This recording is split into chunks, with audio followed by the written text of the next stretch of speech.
Greetings and welcome to a video lesson where I would like to teach you when and how to play on the queen side for a win in the London system.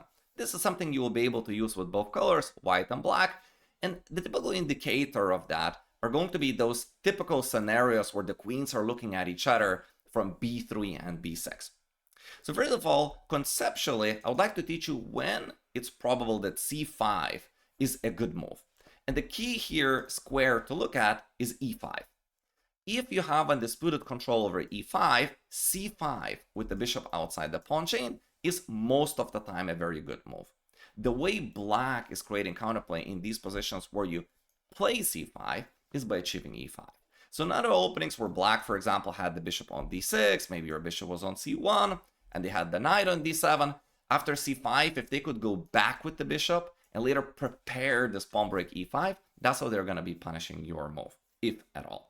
So in this case, we can just go c5, and we have this trade of queens, which is opening up the a rook to attack along the a file. And then our main plan is going to be b4, b5, trying to create counterplay on the side where we have more space. And there are a couple of typical ideas there that you have to know.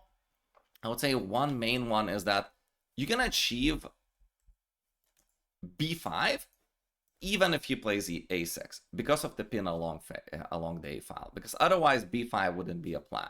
So I think this is an important idea to know.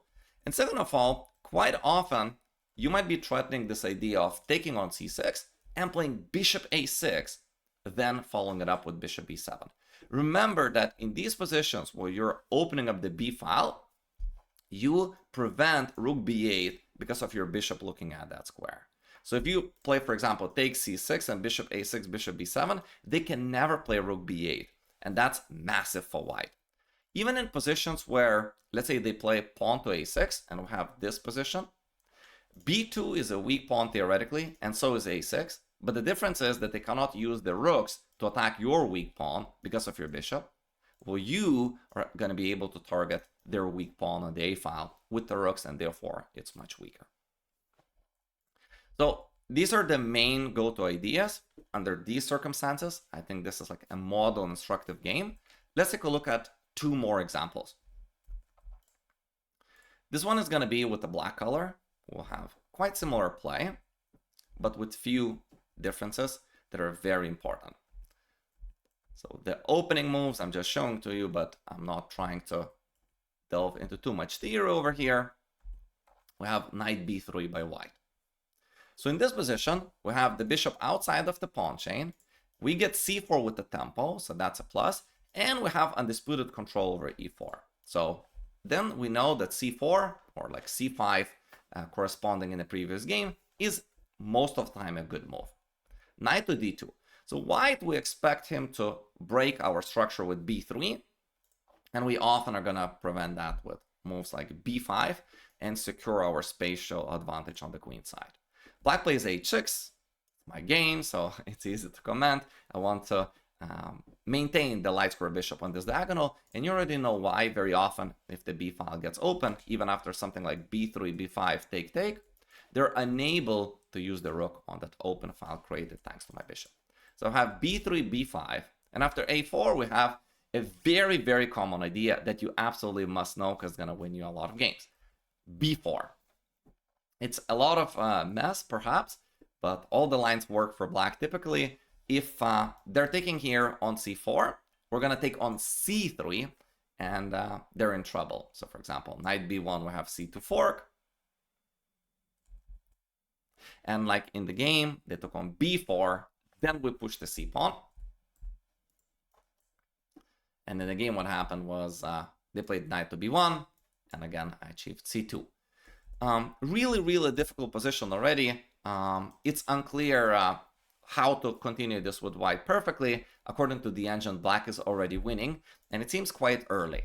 So remember not to play a6, which is perhaps more natural move over here, but instead this idea b4. If they take on b4, you push, and if they take on c4, you take on c3. So basically, you're not recapturing the same way that they're doing.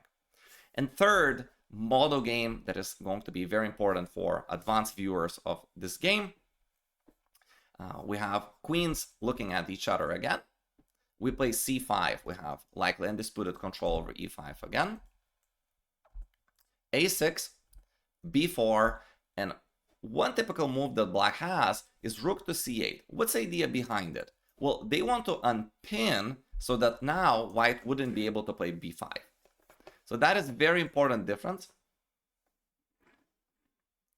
in the position, because it kind of takes away the plan that we previously spoke about. Now, instead, we're going to counter this with a very interesting maneuver of bringing the knight from f3 to a5. This is going to apply so much pressure on b7, and rook is prevented from defending that because of our dark square bishop. So what they usually do to defend that is they bring their dark square bishop to defend that a5 square, and they trade. However, in these positions, we can take back with the pawn and then lift the rook to continue exerting lots of pressure against the black's b pawn, and these middle games are very hard to hold. We can look at this grandmaster game. White prophylactically steps out of the e file. e5 is really not giving any counterplay already at this stage for black. You can see that all the invasion squares are covered and there is no counterplay. Even there is no e4 square for black to use. And now white is going for counterplay against the black's b pawn. Oh my god. Yeah, white is coming in. And black basically started sacrificing. There was too much pressure against the pawn over there. Takes a6, rook b8.